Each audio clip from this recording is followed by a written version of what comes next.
Okay, I'd like to call to order the regular scheduled council meeting for Tuesday, October 20th at 6:30 p.m. held at Ratcliffe City Hall, 411 West Lincoln Trail. If we'd all please rise as Mr. Councilman Palmer gives the invocation led by the pledge. Let us pray. Father, we thank you for another day that you have made, the day that you incorporated our lives into. And I'm sure you incorporated our lives into this day that we may be used as instruments of your glory. And so as we conduct the business of this city, may you use us to bring you glory. We ask that you bless and protect those who are in harm's way. And we ask, oh God, that you will heal our land as we turn to you for answers, for solutions, for an outcome, Lord God, that would be beneficial for us all. In Jesus' name, amen. Pledge allegiance to the flag of the United States of America, to the republic for which it stands, one nation, under God, indivisible, with liberty and justice for all. Ms. Russo, will you please call roll? Baker. Present. DeRoche. Here. Palmer. Here. Seabrooks. Thompson. Here. Yates. Here. At this time, I'll entertain a motion for approval of minutes for September 15th, 2020 regular council meeting So moved. and the September 23rd, 2020 special call meeting. Second. All in favor, aye. Aye. Any opposed? Motion carries. At this time, we'll have public comments. If you'd like to make a public comment, please come up, state your name, and please try to keep it under 3 minutes.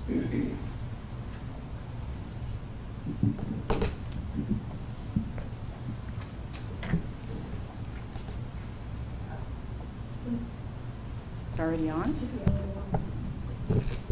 Hello? Hi, I'm Toshi Merle. I have a prepared statement that I wrote. I'm the Vice President of the Ratcliffe Small Business Alliance, and I'm here tonight to give an update on the Save the Ratcliffe Library Awareness Campaign. As you all know, the Hardin County Library Board of Trustees voted on September 10th to permanently close the North End Library branch in Ratcliffe. Since we began the awareness campaign, and we've had two very publicized rallies. The first was held on September 29th at the Dixie Highway and Lincoln Trail intersection, and the second was held last Wednesday, October 14th at the main library in E-Town.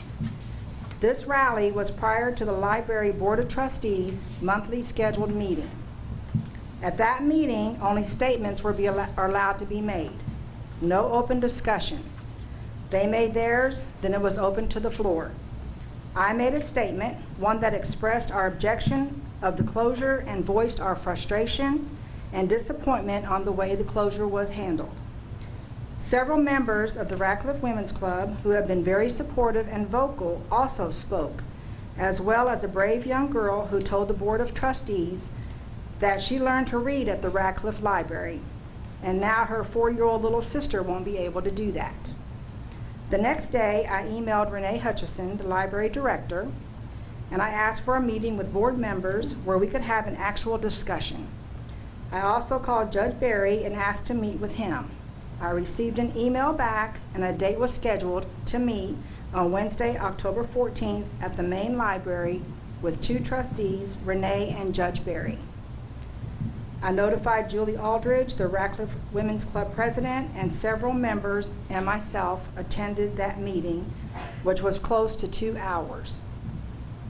Here is the takeaway that I want everyone to know at this body and our community from that meeting. The North End branch, or Ratcliffe Library as we call it, will not be reopened.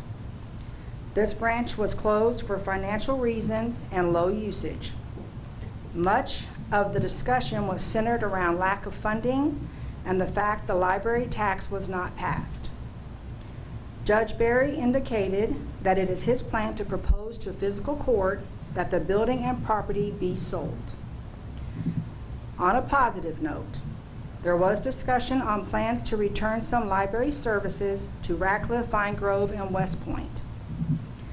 Also positive, everyone was very respectful. I thank them for the opportunity for clarity and for taking their time to listen and to meet. We all agreed we can accomplish more for our citizens and the county by improving our communication and by working together. We have an opportunity going forward to build better relationships and demonstrate the power of unity for the good of all Hardin Countyans. On behalf of the Ratcliffe Small Business Alliance, I want to publicly thank you, this council, Mayor Duval, Vine Grove Mayor Ogden, and everyone in our community that attended the rallies, the Ratcliffe Women's Club, and everyone that placed signs in their yards and businesses and wrote letters to the News Enterprise in support of the Ratcliffe Library, our citizens, and the north end of the county. Thank you. Next question. You said they said they were going to return some services. What do you mean by that? And the Women's Club has a little bit more of an update too, if you want to let them do that. But the bookmobile and some other services, but Mary, who's going to come up next, will be able to enlighten you on that. I just wanted you all to know that, you know, it was successful in the fact that we were able to have dialogue, communicate, but it's not successful in the fact that they're going to reopen the library. Thank you. Thank you, Toshi.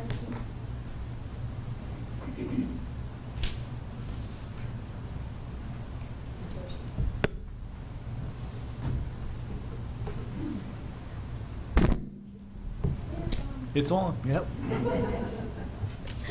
Good evening, Council.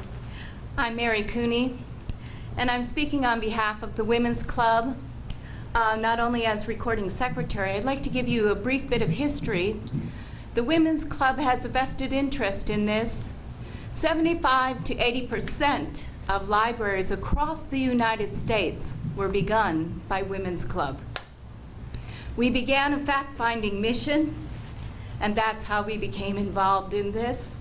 And so I'm going to give you a few more details on this, what we found from our meeting. The library is indeed closed permanently. Unfortunately, they will not budge on this. The outcry, as Ms. Murrell indicated, was not expected. And I thank our community, maybe some of you who protested along with us. To be blunt, there are no outreach plans in place. What we have now are some services in a van, and this is what's in place right now. This is a small van that goes to daycare centers, senior citizen centers, for online services that books can be ordered. They drop off books that have been ordered online. Individual shut-ins. So as you can see, it's kind of hit and miss. There is a bookmobile service. However, due to the COVID, it is not the best service available because of social distancing, the problems of cleansing, etc. It has been proposed that perhaps, a big maybe, it might be available at Colvin Center on a Wednesday from 1 to 2, and that's a big question mark. As already stated, the land would be recommended with sold with the proceeds absorbed back into the library's $1 million budget. The library tax would be a great relief to their budget woes, but it must be emphasized that neither fiscal court nor the magistrates would have any control over that tax. It would be the library board that would control that. There is no guarantee that any part of that tax would be used for the benefit of the northern end of the county, nor any guarantee that a library would ever be reopened on this end of the county. It is our role tonight to transition from fact-finding to bringing this presentation to you and some hopes for a recommendation that we would form a task force for a resource center composed of mayors, small business leaders, concerned citizens. We know that Mayor Duvall is already working on a location, and we want to thank him and other members of the council if you are involved in this. We know we need equipment. We know we need supplies. There is a silver lining in this, as Toshi has already mentioned. We have, compared to E-Town, we know, literally speaking, they have the money. We know, literally speaking, they have the arrogance. But what do we have here in Ratcliffe? We have grit, we have determination, we have the heart. We can get it done. We need to get it done because our people deserve it. Thank you. Thank you, Ms. Coon.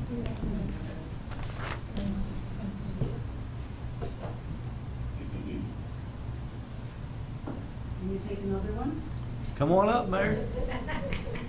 I always got room for you. It's kind of odd sitting on this side of the dais, sitting in front of all of you. Now I know what other people feel like. I've got a question to ask. Would you I've got please state your name, Ms. Oh, Enyart? I'm sorry, Sheila Enyart, Radcliffe Women's Club.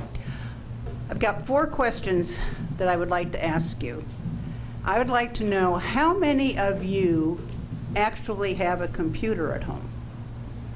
Can I see a show of hands? Computer. How many of you have access to a printer? How many of you have access possibly to a fax machine? I see a lot of hands going up. How many of you have been to the Radcliffe Library, North Branch, in the last year? That is where the problem lies. You don't go to the library. You've got cell phones, you've got iPads, you've got Nooks, all kinds of technology at your disposal. We have a very large population here in Radcliffe who do not have computers, who do not have Wi-Fi, who do not have access to these things, and they spent time at our library. We all know that you can get books online, you can read books online, you can, if you are fortunate enough, you can do that. We have a population here that isn't that fortunate. It has been very, very discouraging to go to the library and see how many people use those computers, how many people are searching for a job online, how many people need help with their taxes, need items printed. We have a very large population here, and that is what we have lost. And that is why we are hoping that leaders will take a stand and will try to work together with businesses possibly and get us a resource center up here that can be used by the citizens of this community at little or no cost to them, that they would be able to come and be able to better educate themselves and hopefully get some help. We are being faced with homelessness like we've never known before here in the United States. In November, money is going to be cut off to a lot of people. Where are they going to go? What are they going to do? We need to help our community. And I agree with everything that Toshi said about the business community. We have information if you need information. Julie got some Open Records Act library, the state library and archives is who a board of trustees comes under. Those that spend the tax dollars on the library is the board of trustees. They're not beholden to any of us. They're appointed. They're not elected. and they don't answer to anybody. Thank you. Thank you, Mayor. Ms. Aldridge? I wasn't going to, but I can't stand it. I gotta say something. Yes, Julie. I'm Julie Aldridge, and I'm president of the Radcliffe Women's Club. I just have a couple of third rail items, if you will. The library tax is one of my major heartburns. If we pass it, everything will go to the expansion of the Elizabethtown library. That library right now needs a roof of around $20,000. Any government money that they apply for at the state level has a caveat to it. It has to have construction. They have a plan in place for an 80,000 square foot addition to that building so the roof can be put on, the $20,000 roof. All the money that they will save by closing us will go to that main branch. So it's really gone. Promises have been made for services in this area, and the library director did ticket them off. She read a bunch of items, and until I actually see them, they're a pie in the sky. Like, You mean until you see them happening? and until they're delivered. I'll wait until they're delivered. It's kind of, once you've lost trust, to get it back's really tough. And I think there's a lot of people in this town, a lot of people that stepped forward, a lot of people who have posted online, who have written letters to the editor. You all heard it. But then the other side of the coin is, if we find the money to open this resource center, it'll be either our donations or our tax dollars that's keeping it open. And all of our tax dollars is still going to the library, because that money comes from a pot that's dedicated from KRS that's set aside X amount of dollars if you do not have a library tax. We are one of the 6 poorest counties as far as funding a library because we do not have a library tax. So that's why it keeps getting brought up and fingers get pointed all over the place. I've heard enough stories to question what's right and what's wrong. I don't know. But we will be double paying at that point. We will be paying for the resource center, which we desperately need. I don't think that's a question. But our taxes will also be going to support that library. And there are a lot of people that can afford to drive down there, but the ones that really need it can't. Thank you. Thank you, Ms. Aldridge. There's a gentleman in the My hallway. question would be to council on taxation and whether or not the county can balance the lack of services on the north end with taxes. And I know a percentage has to go, but we can figure out what percentage of that library fund is being paid directly and give that back to the citizens of Radcliffe since you're not going to provide services. Because I think that to me is the question, taxation without representation. As we pull things from the north end, at what point do we say to our elected magistrates and our elected legislators that we need to look at when you have a city as big as Radcliffe and all the services being taken and moved to the north end of the county, then why should we pay equal taxes when we're not getting equal representation? So I guess my challenge, my question would be, is it possible that the county can figure that mathematical equation out to say, well, if Radcliffe puts 40% into the library fund and you are reluctant to give them services, then we're going to give them that 42% back. Is it possible that the county could figure out a way to not have us contributing to a service that the library board refuses to provide? I think that's directed towards you, Mr. Pike. Well, it is. Ms. Aldridge raised her hand. Do you have information to add? I think KRS says that all the money has to go to the library. Oh, no, I get that. Okay. I'm not asking them to take the library's money. I'm asking the county to rebate us our taxes back. Well, I think once Now, they can give the library whatever they want to give them. I'm just saying, don't take it out of my pocket. So, and what I'm saying is the county sets the structure for taxes in the county.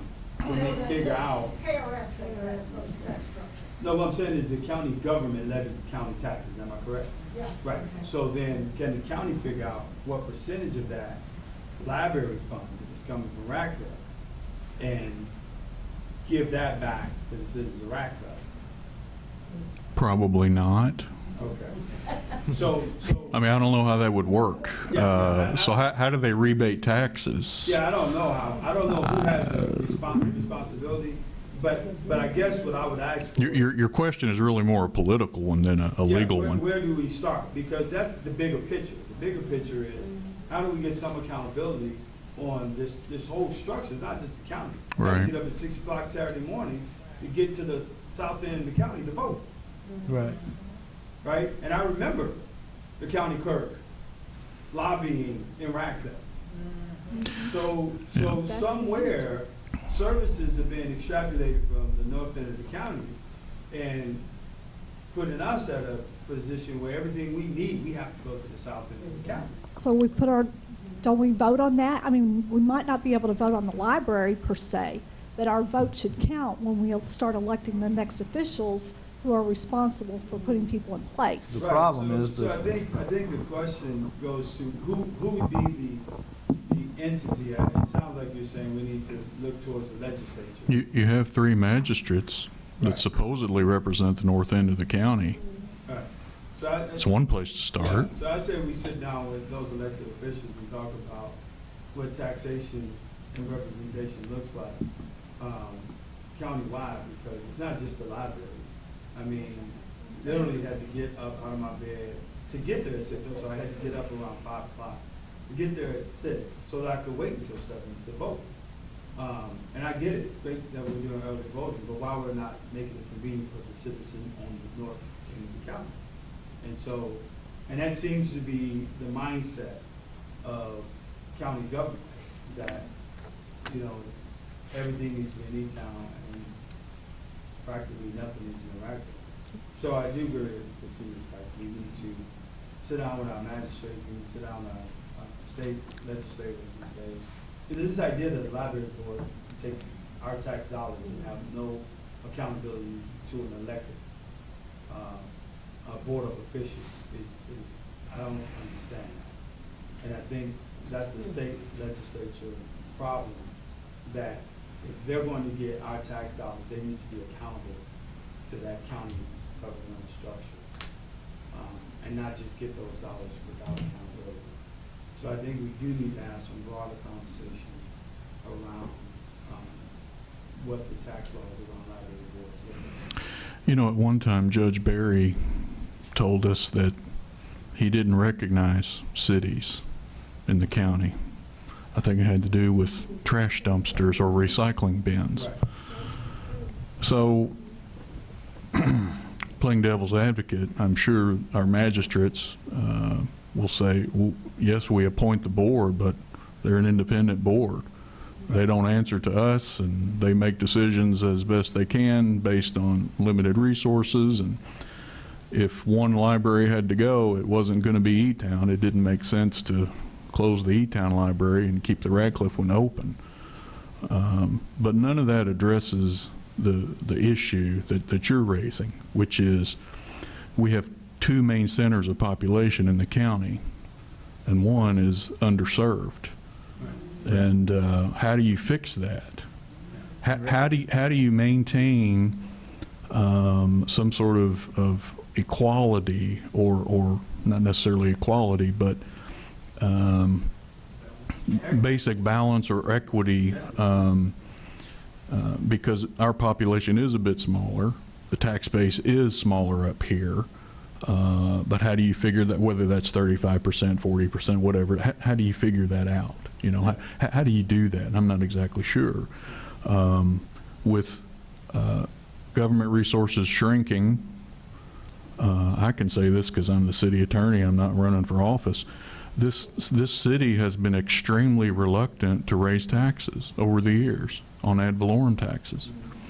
at a time when arguably good policy would indicate we need more revenue. We just don't want to ask the citizens for it. We want to get it from a government grant. We want to get it from the feds. We want to get it from state government. But it's not there. It's not there to be had. You know, the city of Vine Grove does the same thing. You know, they need body cams over there, and everybody starts doing this, you know, because they don't have the money. Well, they're gonna get the money somehow. They're gonna pay for it. So it's a problem, you know. As you know, with your work with state government, Frankfurt doesn't have the money. They don't have the money for the pension system.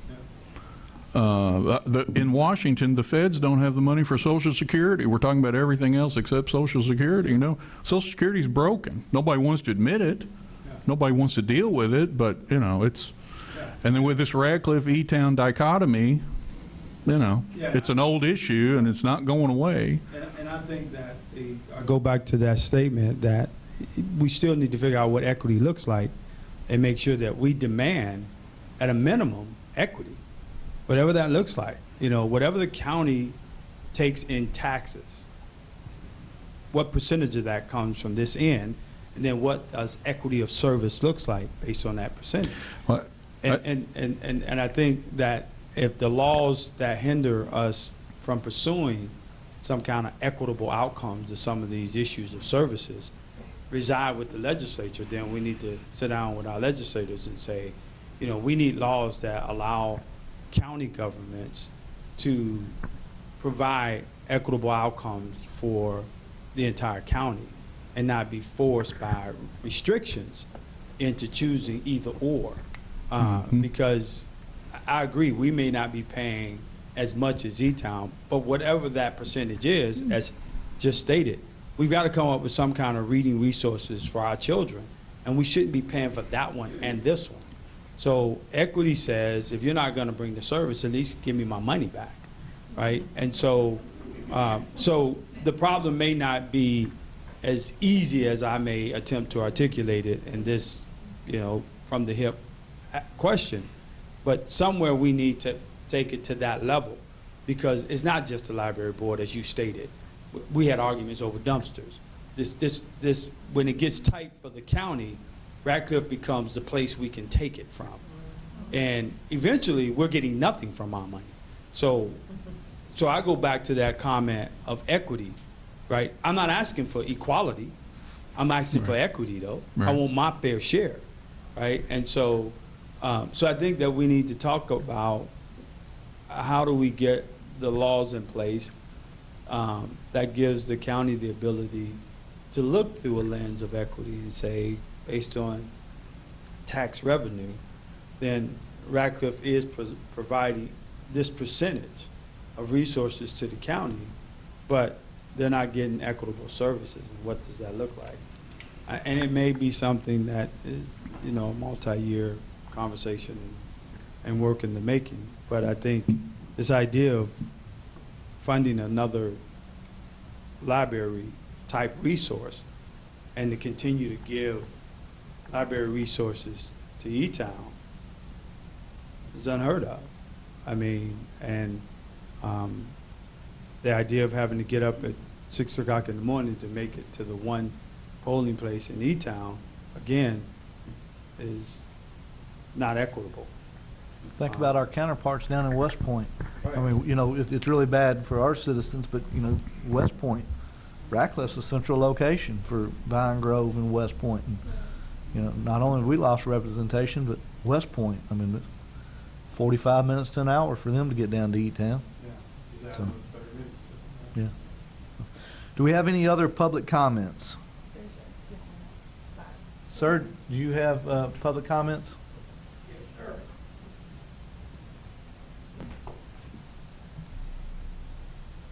My name is Charles Croft. I'm a 40-year resident of the state of Radcliffe, the city of Radcliffe.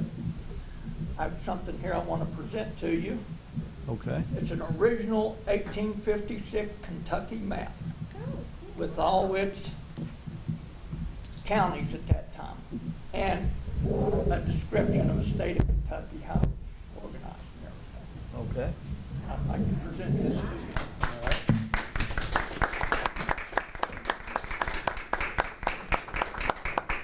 I'd like to take a picture with him presenting that real quick. Let me get my mask.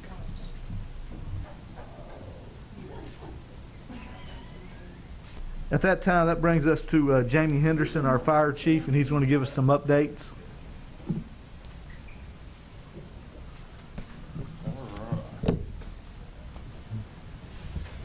How is everybody? Good. We still have a fire department. That's good, right? Yeah. That's because you're in charge of it. Is that well, thank you. All right, I got a great group of good. Don't group. get cocky. Okay. Yeah, I was gonna say my people are good. That's what it is. So we're good. All right. Just want to give you just a brief outline on basically from suppression all the way down to code enforcement. I know we had some questions about that. So just an overview of our runs currently. It says 744, but when I did this, but we've had several runs in the last few days, so we're probably 750, somewhere around there. The majority, we're at 52% with medical calls, and with the medical calls, it's accident calls also. So when you look at that, it's half of the capacity of what we're running right now, but that's the reason. It's a lot of accidents. During the first part of the COVID, we didn't have a whole lot of accidents, but then now they're starting to pick back up. People are back out. So they have put a new squad up, 3 squads up this way, an additional squad, so that has helped. But we still are making quite a few medical assists. Has anybody got any questions on this one?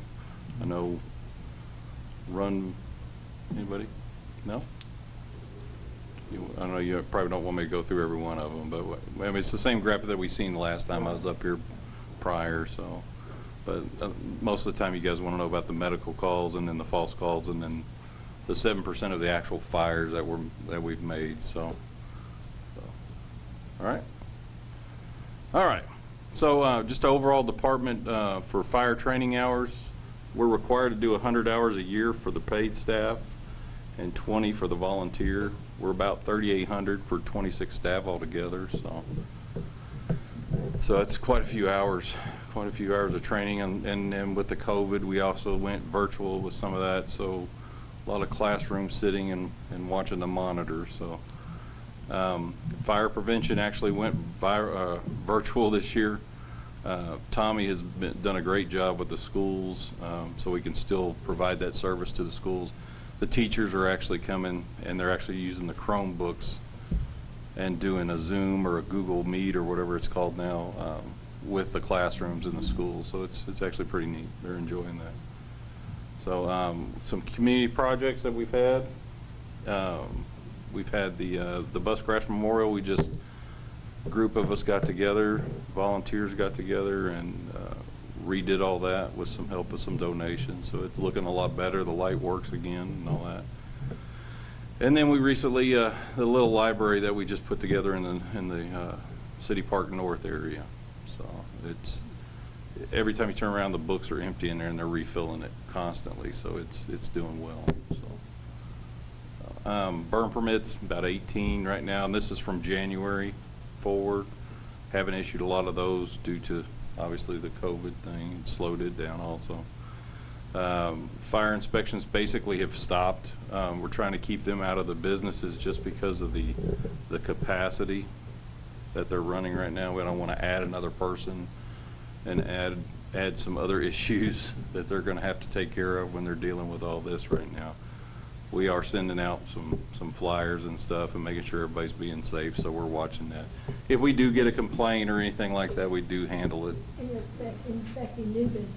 Yeah, new businesses we do, as long as now we're back up to inspecting a little bit more. So the school system, we have inspected the schools just because of the high capacity of them and the kids being back in school, so we want them to be as safe as they can. So.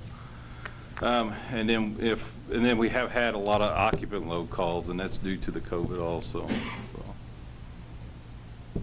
RV inspections, we've done 47 since January. and that's what it's brought in, $1,645. So it's not much money, but it helps. The vacant property registration, everybody remembers when we put that out.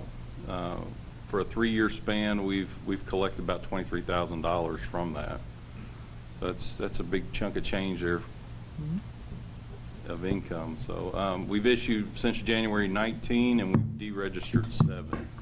So the deregistering stage is where they've sold the property, somebody's actually living in there, and it's back up to where it needs to be. So on code enforcement, Ron's done 900, no, this is one individual. Poor Ron gets it, but he's a hard worker. So 928 inspections, and I just highlighted the high numbers, 295 tall grass complaints and 265 rubbish and debris. So there's a lot of other stuff that he's doing too.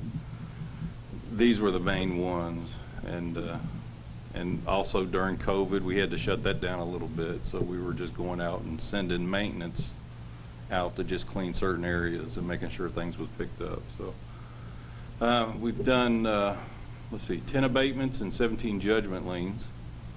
And the abatements, actually, we've done some extremely big abatements here recently on some properties. I can get with you guys, let you know where the properties are if you want to afterwards. But they were extremely busy. They took maintenance 3 or 4 days in there, so it's quite a bit. So, and then 27 structures from January forward. So this was mostly pre-COVID. A lot of those were in some of the trailer parks, so a lot of those are starting to get cleaned up. But we are still out there. We are still moving forward. Ron's one guy, but he's a hard worker, so give him credit when you do see him. And that's really all I got. If you guys got any questions on anything, it's a quick little rundown, but at least it's not bad news, right?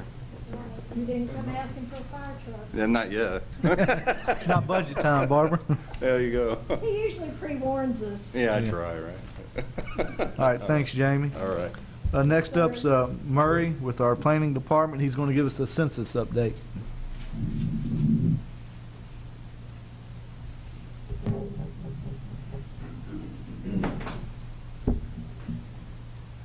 Good evening, everyone. Evening, Murray.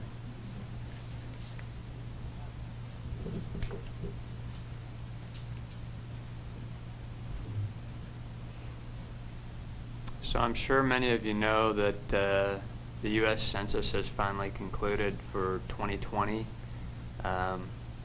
which is every 10-year period. And I wanted to provide a brief overview of where things are at with the census. So data collection, as I said, was completed October 15th of this year.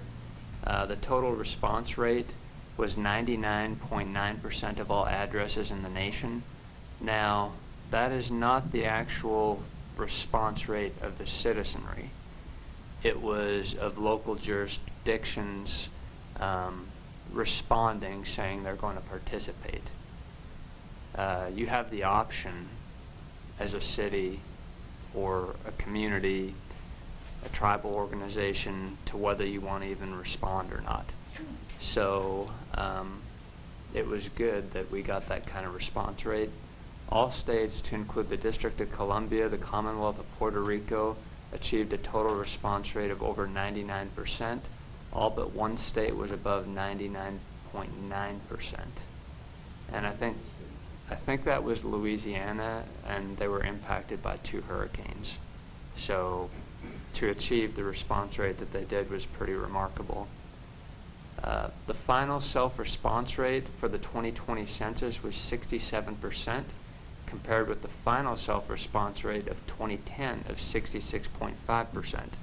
So we were up 0.5% in the 10-year period. After a decade of global decline in census and survey participation, along with the challenges presented by COVID-19, it had not been expected that the 2010 self-response rate would be surpassed by the 2020 response rate. This result was achieved by strong support of almost 400,000 dedicated community and national partners who contributed to the efforts of a complete and accurate count of the nation's population. The internet proved to be the easiest and preferred self-reporting option, which was previously not something that was used, so it's kind of convenient and increased the response rate. Now, if you can see this slide, it's a little hard to see, but the national response rate is 67% there, kind of in the middle of the screen. It's in a kind of like a turquoise blue color. And the state of Kentucky was at 68.2% response rate. So Kentucky actually exceeded the national response rate by 1.2%. Yeah. Now we have Radcliffe. And the state response rate is 68.2%. Radcliffe was at 67.6%, which exceeds, as you look at the previous slide, the national average of 67%. So we were 0.6% higher than the national average response rate. So that's something to be very proud of here locally. Each and every partner played an important role, whether they were hanging posters in store windows, forming a complete count committee. We had hardened counts here locally. Also, if they encouraged employees to respond, or if they highlighted why the census is important in social media, with social media followers, posts, those kinds of activities. These efforts were vital in our shared work to encourage all communities to participate in a once-in-a-decade constitutional responsibility. Census partners served as trusted voices and census ambassadors within communities, and their outreach raised awareness of the 2020 census and encouraged response, particularly among hard-to-count populations. One of the hardest to count populations is children under 5. Veterans, believe it or not, are a hard-to-count population, and people who are non-English speaking or have difficulty with English. But, you know, if you think about it, being a community with a lot of veterans, we had a great response rate to be above the national average. It was really impressive. Census partners included corporations, small businesses, nonprofits, philanthropic organizations, members of Congress, state and local officials, American Indian and Alaska Native stakeholders, the faith-based community, and many others. So here's some important dates to kind of look at moving forward. On December 31st of 2020, the U.S. Census Bureau will deliver apportionment counts to the President as required by law.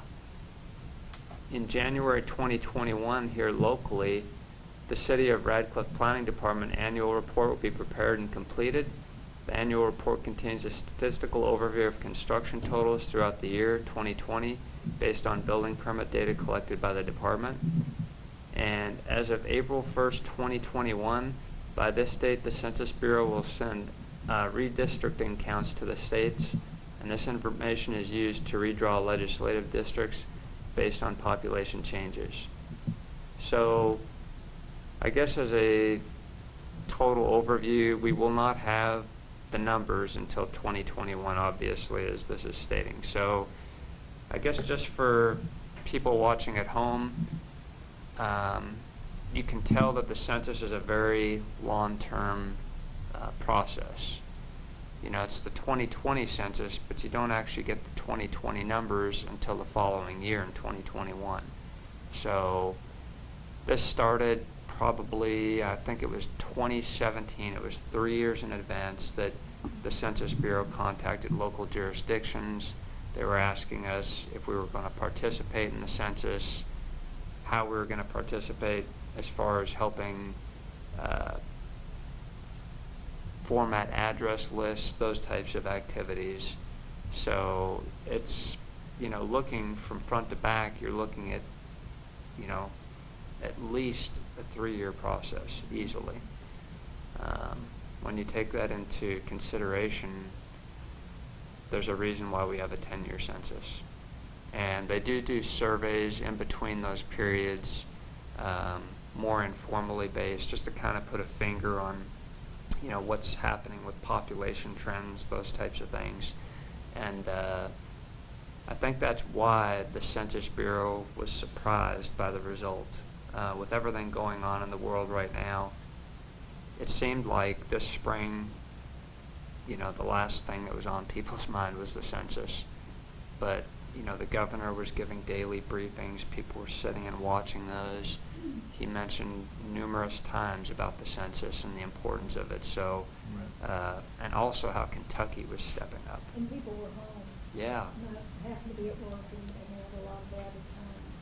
Yeah, and I think it reached people's awareness, and the state stepped up, our local communities stepped up, and that's something that people should be really proud of. Because all that money, as it's distributed, more of it's going to stay home. Yeah. Yeah. Thank you, Mayor. You're welcome. Thank you, Mary. You're welcome, Chris. That brings us to the last thing on the agenda, it's trick or treat date and time. We will be allowing trick or treating on October 31st from 5 to 8 p.m. We ask that if you want to participate that you turn on your light and that you follow state guidelines per the governor. Also, the city of Ratcliffe will be hosting a drive-by event for Halloween on October 30th from 5:30 to 9 p.m. You can check out the city's Facebook page or contact Colvin Community Center at 351-4079 for more information. We hope to get more details and finalized here in the next few days. If you'd like to donate candy, we ask that you drop by the candy off the Colvin Community Center prior to October 28th. And that's all I have. Any council comments? Ms. Baker? I would like to thank the Women's Club and RSBA for coming and speaking, giving us that information about the library. I think we're all very aware of the need for that type of services here in Radcliffe and in our city, and I think each and every one of us has had those conversations with the county officials, but they just apparently have other plans right now.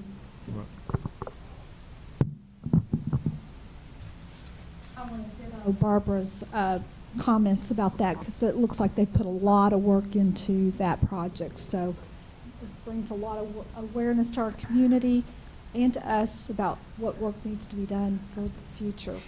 I also wanted to point out, I got ready to pay my Radcliffe property tax bill yesterday or the day before, and it shows the discount date to be October the 3rd. I think that was a typo or a mistake on that billing. So that should be October 31st. Is that not correct? That is correct. Is it the 30th or 31st? 30? October 30? Okay, so for those watching, October 30th, because somebody had told me that they wrote their check out for the amount that was due after October 30. So Well, we appreciate that. we do appreciate that, but just for clarification, for those who are getting ready to pay that bill. And then also, it was brought to my attention about another building being torn down, and that was the Marathon Station. I said, well, hang on just a minute. There's a new building taking its place. So I did want to make a comment about that. We've got another convenience store here on Lincoln Trail, so we do have some new construction going on here, and I just want to make sure that people are aware of that.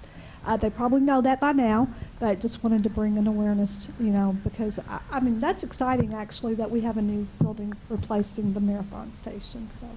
That's all I have. Thank you. Councilman Palmer? Councilman Thompson? But I do like to thank the ladies that were here. I think they did an awesome job. And thank you, the fire chief and the director of planning and zoning for coming up and briefing us. Maybe Mike can help me with this one. It's been brought to my attention for like the sports teams for clearances. I understand that they have to have a national clearance done, a state clearance done, and a local clearance done. And so people were asking, is it necessary to have 3 clearances done for coaches and managers and stuff like that? So I don't know if anybody actually. Police chief? Okay, I can get with him later. And then for Tim, this one's for Tim. Some of the kids came and talked to me about the skateboard track. I know money is tight and stuff like that, but they say there's some repairs that need to be done. I haven't had a chance to go over there and look at it, but I will. But just to understand what they're talking about. And the kids I talked to claim that they use it on a daily basis, so it's being used. Yes, they actually met with a gentleman this morning that's actually donating a new rail unit on those there. Oh, okay. All right. That's pretty good then. That's all I have. Okay. I'd just like to remind the citizens that voting is now taking place at the Hardin County Clerk's office in Elizabethtown. You can vote Monday through Friday from 8 a.m. to 4 p.m. You can also vote on Saturdays, the October 24th and 31st, from 7 a.m. to 11 a.m. Also, on Election Day, Tuesday, November 3rd, polls will be open from 6 a.m. to 6 p.m. There will be North Hardin High School, where they'll be the only place in Radcliffe to vote. That is 801 South Loxton Parkway. You can also vote at Creekside Elementary at 151 Horse Bend Road in Sonora, or Lakewood Elementary at 265 Learning Place Lane in Cecilia. It does not matter where you live. You can vote. If you're a citizen of Hardin County, you can vote at any of those locations. With that, I'll entertain a motion to adjourn. Barbara brought something to my attention that I guess I needed to clarify. The marathon station that's being torn down is being reconstructed. Is it a 5-star? Yes. That's being reconstructed and will be a new building, bigger and better than before. Right. So And I don't guess I got that point across. Murray, did you plan completion around April? Have you heard that, I think? In the spring is what they were hoping to be open. Yeah, I think for some reason I'm hearing April, but yeah, it's going to be bigger and better. Yep. Sorry, I just wanted to clarify that. All right. With that, all right. All in favor? All right. Meeting's adjourned.